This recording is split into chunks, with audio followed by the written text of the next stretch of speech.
Mesdames, Messieurs, bonsoir et bienvenue au 20 bilingue de ce samedi 21 novembre 2020. Fomi Armstrong Sanda, good evening. Bonsoir Nadine Yambo, good evening ladies and gentlemen. Thanks for joining Equinox Television. We're live from our central news desk in Douala, Cameroon's economic capital city. In our top stories, Governor Adolphe Lely-Lafrique, governor of the northwest region of Cameroon, said the people of his region have turned their back against Ambazonia. Governor Adolphe Lely-Lafrique said the people of the northwest region of Cameroon are fed up with what he calls the atrocities of separatist fighters. But just how are schools within the northwest region of Cameroon, schools that have been abandoned since the start of the armed conflict in the Anglophone regions of Cameroon in 2016? Boostella will be taking us to the infrastructure of some of the schools that have been abandoned in bushes across the northwest region for over 4 years. À la une de ce journal, vague d'arrestations à Yaoundé, des dizaines de femmes militantes du mouvement pour la renaissance du Cameroun interpellées. Plus d'une cinquantaine de femmes dénudées ont donc manifesté ce jour dans les rues de la cité capitale pour appeler à la libération du professeur Maurice Kamto, toujours assigné à résidence depuis bientôt 3 mois. Dans un contexte de crise et de tension, la société civile prône le dialogue. Voilà pour le sommaire.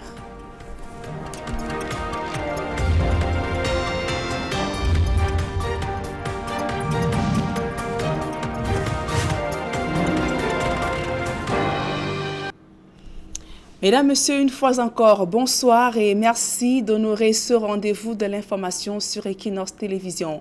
En ouverture de ce journal, allons à la découverte du village Opa Congo, dans la région du sud-ouest Cameroun.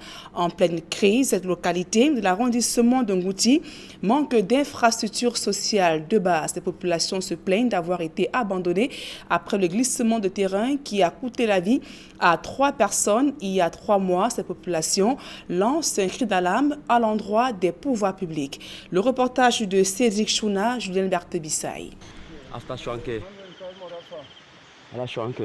Depuis l'éboulement de terrain survenu en août dernier au village Opa-Congo au sud-ouest en crise, les populations ont du mal à se mouvoir d'un bout à l'autre. Ici, les routes sont quasi inexistantes. C'est avec des piquets et à l'aide des cordes que les habitants tentent bien que mal à se frayer un chemin. Vous voyez comment notre village est coupé des autres localités. Nous n'avons plus de route. On se demande si on est bien au Cameroun. Et en cette période de forte pluie, la situation s'est aggravée. Cette dégradation des infrastructures routières met en mal l'économie du coin. Rien ne va plus ici. La majorité des activités sont au ralenti. Et ajouter à cela, Opa Konzo manque d'eau potable. Nous supplions Par le exemple, gouvernement cette de faire famille quelque chose. en route pour l'inhumation de l'un des leurs. Ce cri de détresse ainsi lancé, sera-t-il entendu? Là est toute la question. Ardente de la crise anglophone, le ministre de la Défense et le délégué général à la Sûreté nationale viennent d'effectuer une tournée à Bamenda, dans la région du nord-ouest Cameroun. Ils affirment avoir fait le constat d'un retour progressif à la normale. Joseph Betty Assomo s'est également prononcé sur l'assassinat des élèves à Kumba, dans la région du sud-ouest Cameroun. Il précise que l'enquête se poursuit. D'autres précisions dans ce reportage de Guy. Après le Sud-Ouest, le ministre de la Défense et le délégué général à la Sûreté nationale viennent de séjourner à Bamenda dans le cadre de la visite sécuritaire conjointe ministre de la Défense, délégué général à la Sûreté nationale. D'emblée, c'est aux blessés parmi les éléments des forces de défense et de sécurité qu'est allée l'attention de Joseph Betty Assomo et de Martin Bargangele qui leur ont rendu une visite de réconfort à l'hôpital de la région militaire numéro 5 dans le nord-ouest. Nous ne pouvions pas passer sans vous rendre cette visite. C'est vrai que vous êtes des cas relativement légers, donc ils peuvent être maîtrisés, soignés ici à Bamenda, ce que les médecins et leurs assistants s'attellent à faire. Par la suite, la réunion sécuritaire a donné l'occasion au ministre de la Défense et au DGSN de rappeler le sens de la présence des forces de défense et de sécurité sur le terrain, dans le nord-ouest et le sud-ouest. Nos dispositifs sont sur le terrain, non pas en ennemis du peuple, mais plutôt en amis, venus à leur rescousse pour faire face aux actes barbares et inhumains d'une partie de nos compatriotes ayant pris les armes contre le pays. C'est pour cela qu'elle mène une lutte acharnée contre toutes ces bandes armées qui ont dévié leur prétendue idéologie du départ vers une criminalité de grand chemin à travers les actes d'enlèvement, de torture et de demande de rançon. Parlant de la situation sur le terrain, le ministre de la Défense et le délégué général à la Sûreté nationale affirment qu'on observe un retour vers la normale, notamment dans les établissements scolaires, malgré les événements de Kumba. Certains de nos compatriotes tournent progressivement le dos à ces bandits. Nous constatons également que progressivement la vie reprend son cours dans cette région comme dans la région du sud-ouest et que cette année les rentrées scolaires ont été effective et le demeure, malgré la stupeur provoquée par les tragiques événements du 24 octobre dernier à Kumba, où d'innocents enfants ont été sauvagement tués par une bande armée. Au sujet justement de cette affaire de Kumba, le patron de la Défense indique que les enquêtes sont en bonne voie. Ces enquêtes sont presque bouclées et leur rapport sera bientôt adressé à qui de droit. Et la traque des bandits de Kumba se poursuit. 3 d'entre eux sur les 9 qu'ils étaient ont déjà été neutralisés. Enfin, s'appesantissant sur les perspectives de sortie définitive de la crise dans le Nozo, Joseph Betty Assomon appelle à une mobilisation de tous les acteurs. Le moment semble propice pour que nous nous ressaisissions tous, que l'État fasse ce qu'il doit faire, il le fera, que les acteurs sociopolitiques, les élus, les élites, les autorités religieuses apportent également du leur pour que l'action sécuritaire, n'est-ce pas, rencontre l'action politique et que les résultats des deux actions mises ensemble nous permettent de mettre fin à cette crise. En somme, un discours optimiste malgré 3 années de crise dans le nord-ouest et le sud-ouest. Et du côté de Yaoundé, je vous le disais en titre, des dizaines de femmes interpellées ce samedi. Ces femmes complètement dénudées et d'autres à moitié nues ont été interceptées au niveau du quartier Ngousso alors qu'elles se rendaient, elles allaient manifester devant le domicile du professeur Maurice Kamto. Il faut préciser plus d'une cinquantaine de femmes au total, par ailleurs militantes du mouvement pour la renaissance du Cameroun, ont manifesté donc ce jour pour appeler à la libération du professeur Maurice Kamto, toujours assigné à résidence surveillée depuis près de 3 mois déjà, au lendemain des marches initiées le 21 septembre afin de pousser le régime de Yaoundé à mettre un terme à la crise anglophone qui secoue les régions du nord-ouest et du sud-ouest, ainsi que revoir le système électoral, entre autres au Cameroun. Selon des sources, ces femmes interpellées auraient été conduites donc au commissariat du 3e arrondissement du côté de Yaoundé et pourraient être donc présentées devant le juge ce lundi. En ces temps où la paix sociale est menacée au Cameroun, la maîtrise de soi et le dialogue restent des voies par excellence pour le maintien de la stabilité sociale. C'est du moins ce que pensent des membres de la société civile camerounaise au moment où le pays est confronté à plusieurs tensions. D'autres précisions dans ce reportage de Farel Bounia, Xavier Foka. Selon les acteurs de la société civile camerounaise, les tensions sociales et les tensions sociopolitiques palpables au Cameroun ces derniers mois tirent leur source de certains facteurs bien connus. Nous avons identifié 2 problèmes clés. Nous avons identifié la question de la haine tribale, les discours haineux dans les médias, dans les réseaux sociaux. Nous avons identifié également les coupures intempestives d'électricité avec les facturations hasardeuses, ce sont deux sujets qui peuvent créer des tensions sociales. Parmi les facteurs propices à la survenance des tensions sociales, la question du tribalisme mène la danse sur tous les fronts. Au-delà des affrontements physiques, nous avons des affrontements verbaux, n'est-ce pas, qui se retrouvent dans les médias, où on voit des gens se battre, discuter sur la base tribale. Ces mêmes acteurs estiment que certaines dispositions de la loi portant sur les libertés publiques, bien que légales, peuvent aussi contribuer à attiser les tensions. Il y a une disposition aujourd'hui qui est maintenue dans le code pénal qui considère qu'un regroupement de 5 personnes peut être considéré comme, n'est-ce pas, un regroupement subversif, comme une atteinte à la liberté publique. Alors, ce sont des dispositions légales qui sont en antagonisme avec d'autres lois, n'est-ce pas, sur les libertés publiques et qu'il faut évacuer. Les acteurs de la société civile pensent que pour une paix durable, les différentes parties doivent faire preuve de retenue, de compréhension et surtout de dialogue. En cas d'incompréhension, que ces acteurs se mettent ensemble pour pouvoir trouver des solutions de paix, des solutions qui évitent d'avoir des tensions et des solutions qui arrangeraient au minimum tout le monde. Chaque fois qu'un Camerounais, un groupe de Camerounais s'élève pour protester, ils doivent être écoutés. C'est aussi simple que ça. Ils doivent être écoutés et ils doivent être compris. C'est-à-dire, on doit analyser, n'est-ce pas, ce qu'ils ont comme problème et trouver une solution durable. Selon eux toujours, les médias doivent jouer un rôle clé dans la préservation de la cohésion sociale et de la paix durable. Les médias sont un acteur clé que nous avons identifié qui doit nous aider, n'est-ce pas, à anticiper, à résoudre ces problèmes-là, à ne plus accepter sur les plateaux de télévision des gens qui viennent propager la haine tribale. Nous voulons construire le sentiment national. La sonnette d'alarme est donc tirée, alors que les questions de la cohésion sociale et de la paix sont de plus en plus mises en péril au Cameroun. Barista Tanfo Richard s'apprête à passer sa deuxième nuit derrière les barreaux.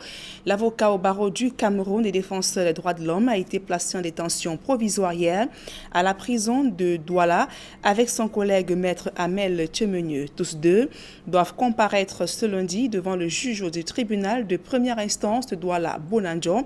Ils sont accusés d'outrage à magistrat, d'extorsion, trouble de service public après les affrontements survenus le 10 novembre entre policiers et avocats au tribunal de première instance de Douala Bonanjo.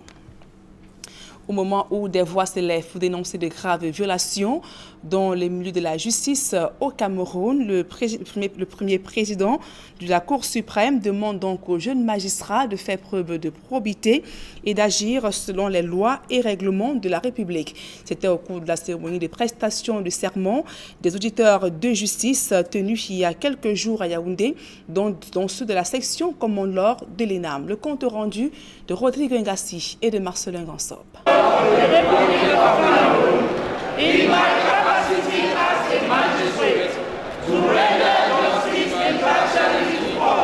C'est le bout du tunnel pour ces jeunes magistrats qui ont attendu une quinzaine de mois après leur sortie de l'ENAM pour enfin porter officiellement la robe et les attributs tant convoités. Après avoir passé 2 ans à l'ENAM, nous avons eu une longue période d'attente, pratiquement plus d'1 an, 7 mois. Et aujourd'hui, se concrétise enfin. Nous passons de la fonction d'auditeur de justice pour la fonction de magistrat. Alors nous avons un sentiment de satisfaction. Devant le garde des Sceaux et les membres de la Cour suprême, avec en tête le premier président de cette haute juridiction, ces hommes et femmes ont pris l'engagement de rendre justice conformément aux lois et règlements de la République. Nous avons pris un engagement solennel devant Dieu et devant les hommes. Il s'agit pour nous d'une boussole qui devra nous guider tout au long de notre carrière lorsque nous serons face aux tentations malsaines afin de ne pas nous départir de l'éthique et de la déontologie des magistrats. Dans un environnement où des accusations de corruption ternissent l'image de certains magistrats, les élus du jour entendent se démarquer positivement et prient le Seigneur de les guider dans la bonne direction. Je n'ai pas la prétention de vouloir rehausser le blason du magistrat. J'ai prêté serment et mon soupir, mon vœu le plus ardent est que le Seigneur Jésus-Christ m'aide à vivre ce serment, à implémenter ce serment. Ce n'est pas facile. ce sera très très difficile. Mais j'implore la grâce de Dieu afin qu'il me donne de pouvoir être à la hauteur de ses attentes et des attentes du peuple camerounais. La particularité de cette cérémonie a été la prestation de serment, la première du genre, des auditeurs de justice formés au droit anglo-saxon à la section Common Law de l'ENAM. C'est la concrétisation de la réforme engagée en 2017, au lendemain du soulèvement des avocats anglophones. Ces auditeurs de justice d'expression anglaise ont pour mission de conseiller et d'assister les juges francophones qui ne maîtrisent ni l'anglais, encore moins la common law. Ils n'ont toutefois aucun pouvoir de décision. Rappelons que c'est le 10 août dernier, à l'issue du Conseil supérieur de la magistrature, que ces premiers auditeurs de justice de la section Common Law de l'ENAM ont été intégrés dans le corps judiciaire. De nouveaux maçons qui seront jugés au pied du mur. C'est avec ce reportage de Rodrigue Ngassi et de Marcelin Gansrop que nous mettons un terme à la première partie de ce journal. La suite, c'est en langue anglaise avec vous. For me, I'm Sron Sanda.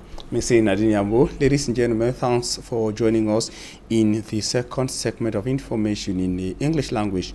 This November 21st, 2020 marks 4 years exactly since the first school boycott started in the northwest and southwest regions of Cameroon. In the following report, our correspondent in the northwest regional chieftain, Booth Taylor, will paint a picture of the educational industry of the northwest region of Cameroon 4 years into repeated violence of educational institutions, abductions, and vandalizing of school establishments in the northwest region.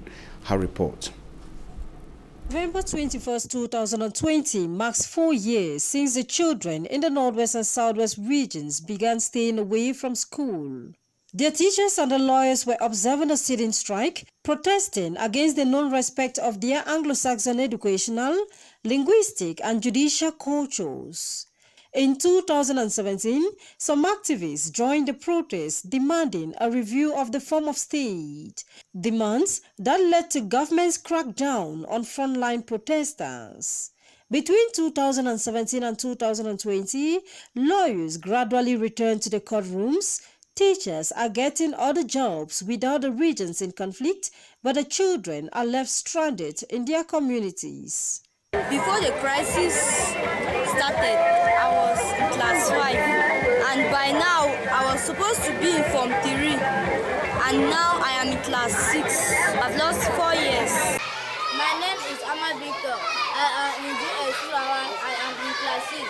We are staying for long that we are not coming to school. 4 years into the conflict, the educational industry of the Northwest region has been hardest hit. The number of children going to schools have reduced. The number of teachers in our school system who are effectively working have reduced. We register fewer children for examination since the advent of the crisis. Much of the basic education infrastructure in the region has been destroyed. After 4 years, I would have been in 500 and close to 500, 600,000, given the progressive increase that I had over the years. But if I am at 100,000 today in 2020, and I was at 422,000 in 2016, November 2016, you see where we are.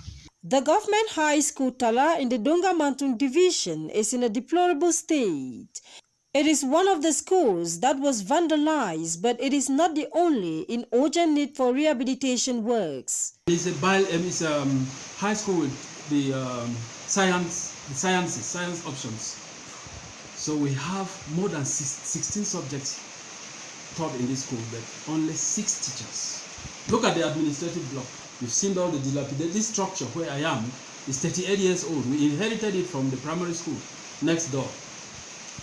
And this school is 14 years old. I'm appealing to governments to give us a helping hand. Furawa in Menchum division has had the lowest number of operational schools in the basic education sector. The subdivision has 1 out of the expected 16 schools, with 454 out of the expected 596 pupils as at November 19, 2020. Since the start of the 2020-2021 academic year on October 5th, strides have been made with aims at helping these children and their teachers get the basics for an effective teaching and learning. One of such actions was carried out by the 3rd Rapid Intervention Battalion. They distributed didactic materials, benches, renovated school buildings in 20 schools spread across Bui, Dongamantung and Menchum divisions, which have had zero school activity in the last 3 years. The hierarchy, knowing that education is the best thing for our future generation, decided to offer 3 classrooms, books, to make sure that children should continue schooling. In the Northwest region, the most enclave areas have the least number of operational schools and children. Thanks to these military people, where they be, that they are able to meet 40 desks with 2 classrooms. But our problem still stands. The children are more than 250. We are pleading that more classrooms should be constructed so that these children will be accommodated inside the classrooms. We are equally asking for textbooks. These children have started school, but they don't have materials. We need more textbooks, we need exercise books and writing materials. Many establishments in the Northwest region are now covered with grass. The dilapidated structures are now begging for urgent attention. The government had put in place a plan of reconstruction and development of the Northwest and Southwest regions with one of 3 goals to reconstruct and rehabilitate basic structures. 7 months after the appointment of a national coordinator and vice, the plan is yet to enter the implementation phase. This raises worries such as, where are we with the implementation of the Presidential Plan of Reconstruction and Development of the Northwest and Southwest regions? Very disturbing images there from the Northwest region of Cameroon of the once most vibrant education industry of the Northwest region of Cameroon. Most establishments now lies in ruins. And we stay in the Northwest region of Cameroon, where Governor Adolphe Lele Lafrique says he is proud of the people of his region. According to him, they have turned their backs on activities of separatists. Governor Adolphe Lele Lafrique says the people of the Northwest region of Cameroon are fed up with atrocities which, according to him, are committed by separatists in the region. It should be recorded that he was speaking during the visit of Minister Joseph Betiasumo, Minister Delegate at the Presidency of the Republic of Cameroon, who was on a working visit to the Northwest Regional Chieftain Bamenda. Joseph Betiasumo was in the Northwest region to assess the security situation of the region. The official also brainstormed with stakeholders of the Northwest region on how to come up with lasting solutions that can help protect school establishment in the conflict-hit region. During the meeting with security officials of the Northwest region and administrative stakeholders, they discussed about the upcoming regional elections and the end-of-year festivities in the region. And of course, in the course of the discussions, we captured the message and the statements from Joseph Betiasumo, Minister Delegate at the Presidency in charge of Defense. In the course of the discussions in Bamenda, we captured the declaration of Minister Joseph Betiasumo in the English language. Take a listen. The first time in the history of the region to receive here today both the Ministry of Defense, the General Delegate in charge of Syria, and the General Minister in charge of Research to assess the security situation of the Northwest region ahead of the regional elections and ahead of the end-of-year festivities. They are coming here so timely after many successful operations carried out by our security services and defense services in the framework of many operations instructed by government, mainly the Operation Bamenda Clean, that have given a little bit of the relief to the population of the city of Bamenda and of the Northwest in general. For that, Your Excellency, we are very grateful of the means, support, logistic and material support that has been given to our security service to be up to the expectation of the population.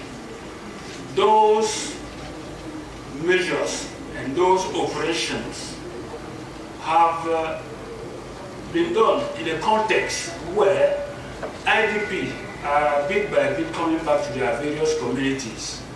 In a context where that was rather Northwest Regional Governor Adolphe Lily Lafrique speaking there. It should be recalled that Adolphe Lily Lafrique went further to indicate that the people of the Northwest region are fed up with atrocities committed by separatists. Take a listen to him once again. The population are turning their back against the terrorists and secessionists that were planning to hijack and rally the population behind them. And I can confirm to you today, Your Excellency, that the relationship between the populations and the armed forces, the administration in general, have changed enormously. They are in their majority satisfied with the action so far taken by our security services. They are more and more collaborative through individual collaboration, but also collaboration in groupings, mainly vigilante group and peace group that have been created in our various communities all over the Northwest region. But we are still facing some difficulties, Your Excellency. There are still some hotspots. Their security are facing some material logistic problems that are going soon to be brought to you by the military hierarchy at inter-regional level and if you do so at regional level. But despite those difficulties, the administrative authorities, supported by the population, the traditional rulers, the civil society, the regional authority, are committed to manage to contribute their own quota for a long-lasting peace to come back to the Northwest region. Adolphe Lily Lafrique Chauffeur, governor of the Northwest region of Cameroon. Joseph Betty Asomo also outlined some of the stakes that encouraged or prompted his visit to the Northwest region. As well as the military high command, led by the Lieutenant General, Chief of Defense Staff. We are embarking on this visit pursuant to the very high instructions of the Head of State, Commander-in-Chief of the Armed Forces and Security Services. It is worth mentioning that Bamenda constitutes the second stage of this joint mission that we started with the Southwest region last week, where we visited Boya and Kumba. This visit provides the avenue to meet the men and women of our different forces and security services in operation or service here on ground, so as to convey to them the encouragement of the Head of State for the laudable job they are doing, and sometimes at the peril of their own lives. The duty you discharge enables us to secure people and their property. I wish to reiterate here on this special occasion given to me the strong determination and engagement of our defense and security forces to assist government and local authorities in their traditional duty to guarantee to all children of school-going age the right to education and a better future, so they can play their part in no small way in building the Cameroon of tomorrow. In addition, I wish to highlight unequivocally that our presence here, as instructed by the Head of State, Commander-in-Chief of the Defense and Security Forces, attest the government's resolve to provide an effective and definite solution to this crisis which keeps tormenting our people. People who are only asking for the peaceful life, that is, to live in a safe, stable, and prosperous environment.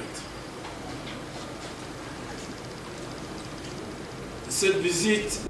And tomorrow at 8 p.m. during the bilingual newscast, we shall take you to Makak subdivision in the Nyong-Ankele division of the Central Region of Cameroon, a locality that is several years behind the rest of the Republic of Cameroon. Ladies and gentlemen, thanks for your very kind attention. We end news with the excerpts of Joseph Betiasumo, wishing you a blessed day in the company of programs on Equinox Television. Nadiambo, have a nice evening, have a nice weekend. Merci, chez meilleur à vous. Fomi Armstrong Sanda, fin de ce journal. Mesdames et messieurs, merci pour votre aimable attention et passez d'agréables moments en compagnie de nos programmes qui se poursuivent.